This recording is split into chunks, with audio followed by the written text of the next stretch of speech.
দেৰগাঁও কমলদুৱাৰা মহাবিদ্যালয়ৰ গৌৰৱোজ্জ্বল হীৰক জয়ন্তী সামৰণি অনুষ্ঠান 28, 29 আৰু 30 জানুৱাৰীত 3 দিনলৈকে বৰ্ণাঢ্য কাৰ্যসূচীৰে অনুষ্ঠিত হ'ব বুলি উদ্যোক্তাসকলে জানিবলৈ দিয়ে।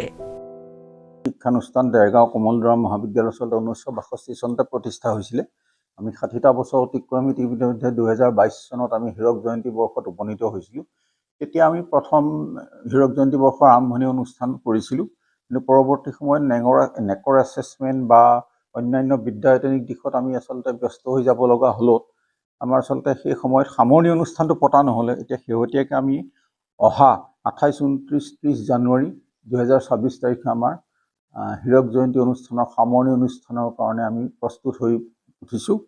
প্ৰথম দিনা ৰাতিপুৱা আচলতে 28, 29, 30 যদিও, কিন্তু আমি 27 তাৰিখে গধূলি, যিহেতু আমাৰ মহাবিদ্যালয়খন প্ৰতিষ্ঠা হৈছিলে দেৰগাঁৱৰ ঐতিহ্যমণ্ডিত বাপুজী মন্দিৰত, গতিকে বাপুজী মন্দিৰত আচলতে আমি সেইদিনা, যিহেতু তাত প্ৰায় 3টা বছৰ তাত আছিলে অনুষ্ঠান ভাগি, গতিকে আমি 27 তাৰিখে সন্ধ্যা সোঁৱৰণি আবাহনী সন্ধ্যা বুলি এটি প্ৰগ্ৰেম ৰাখিছোঁ। বাপুজী মন্দিৰ প্ৰাংগণত আমি বন্তি প্ৰজ্বলনেৰে আচলতে গোটেই বস্তুটো আৰম্ভ কৰিম। তাৰপিছত পৰৱৰ্তী সময়ত 28 তাৰিখৰ পৰা ইয়াত মূল আমাৰ 9 বজাৰ পৰা পতাকা উত্তোলন, তাৰপিছত আপোনাৰ স্মৃতিতৰ্পণ, শ্বহীদ তৰ্পণ, আমাৰ ত্ৰিমূৰ্তিৰ মাল্যদান আৰু গেটখনত আপোনাৰ মহাবিদ্যালয়ৰ যিখন মূল গেট তাৰ পথৰ দুই কাষে আমি নতুনকৈ নাম ফলক আচলতে লগাইছোঁ, সেয়াও উন্মোচন কৰা হ'ব। স্মাৰক উন্মোচন, গ্ৰন্থমেলা, প্ৰদৰ্শনী দুৱাৰ মুকলি, বিজ্ঞান প্ৰদৰ্শনী, এই সকলোখিনি কাৰ্যসূচী আগবেলা হ'ব। তাৰপিছত এটা আচলতে আমাৰ আলোচনা হ'ব, আলোচনা চক্ৰ নহয়, আচলতে বক্তৃতা অনুষ্ঠান। তাত আমাৰ এসময়ৰ আমাৰে ছাত্ৰ অধ্যাপক মানস কমল ভূঞা, এওঁ এতিয়া IIT গুৱাহাটীৰ শিক্ষক, তেওঁ এটা টক দিবহি আৰু তাতে আমাৰ স্মৃতি গ্ৰন্থখন উন্মোচন কৰা হ'ব। স্মৃতি গ্ৰন্থখন উন্মোচন কৰিব আমাৰ ৰিজনেল যিজন ডাইৰেক্টৰ, ছিনিয়ৰ ৰিজনেল ডাইৰেক্টৰ ইগনুৰ ডক্টৰ অনিল চন্দ্ৰ বৰাই স্মৃতি গ্ৰন্থ উন্মোচন কৰিব। স্মৃতি গ্ৰন্থখন আচলতে আটক ধুনীয়া, প্ৰায় 500 পৃষ্ঠাৰ A4 চাইজৰ 500 পৃষ্ঠাৰ এখন আটক ধুনীয়া আমাৰ স্মৃতি গ্ৰন্থ হ'ব। তাৰ সন্ধ্যা আচলতে আমাৰ আবেলিলে আমাৰ অৱসৰপ্ৰাপ্ত শিক্ষক কৰ্মচাৰীৰ এটি সম্বৰ্ধনা অনুষ্ঠান আছে। তাৰপিছত সন্ধ্যা আমাৰ শিক্ষক কৰ্মচাৰী ছাত্ৰ ছাত্ৰী সকলোৱে মিলি আচলতে গান্ধাৰীৰ অভিশাপ ভাওনাখন প্ৰদৰ্শন কৰা হ'ব। তাৰপিছত 29 তাৰিখে আচলতে সমগ্ৰ দিনটো প্ৰাক্তন ছাত্ৰ ছাত্ৰীৰ অনুষ্ঠান, গতিকে সেইটো গোটেই প্ৰাক্তন ছাত্ৰ ছাত্ৰীসকলে তেখেতসকলে অনুষ্ঠান কৰিব ৰাতিপুৱা পতাকা উত্তোলনৰ পৰা গধূলি ফাংচনলৈকে।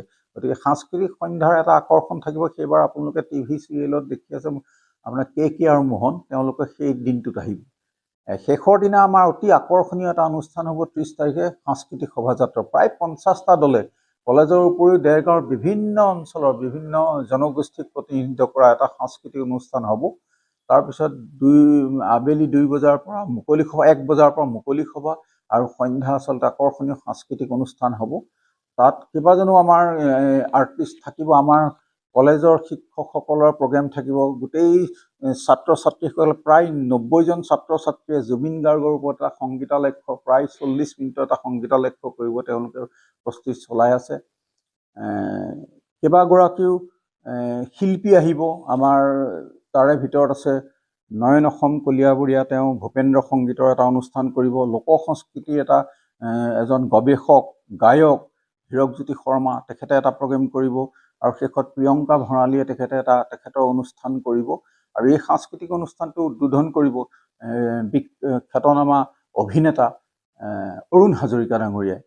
গতিকে সামগ্ৰিকভাৱে এইখিনি কাৰ্যসূচীত মই আপোনালোকৰ যোগেদি সমগ্ৰ দেৰগাঁওবাসী তথা গোলাঘাট জিলা অসমৰ সকলোৰ পৰা সহায় সহযোগিতা দিহা পৰামৰ্শ আশা কৰিছোঁ আৰু সকলোকে আপোনালোকৰ যোগেদি নিমন্ত্ৰণ জনাইছোঁ। আমি যিমান পাৰোঁ ব্যক্তিগতভাৱে আমাৰ ছাত্ৰ শিক্ষক কৰ্মচাৰী সকলোৱে গৈ মাতিছেগৈ, তথাপিতো ক'ৰবাত থাকি যাব পাৰে। গতিকে আপোনালোকৰ যোগেদি মই এই অনুষ্ঠান ভাগিলে সকলোকে নিমন্ত্ৰণ জনাইছোঁ আৰু আশা কৰিছোঁ আপোনালোকৰ সকলোৰে দেৰগাঁৱৰ ৰাইজৰ সহযোগত এই অনুষ্ঠান ভাগি সফলভাৱে ৰূপায়ণ কৰিব পাৰিম। উল্লেখযোগ্য যে মহাবিদ্যালয়ৰ অধ্যক্ষ ডক্টৰ ৰঞ্জিত কুমাৰ বৰদলৈয়ে সকলোকে সহায় সহযোগ তথা সকলোৰে উপস্থিতি সাদৰে কামনা কৰিছে।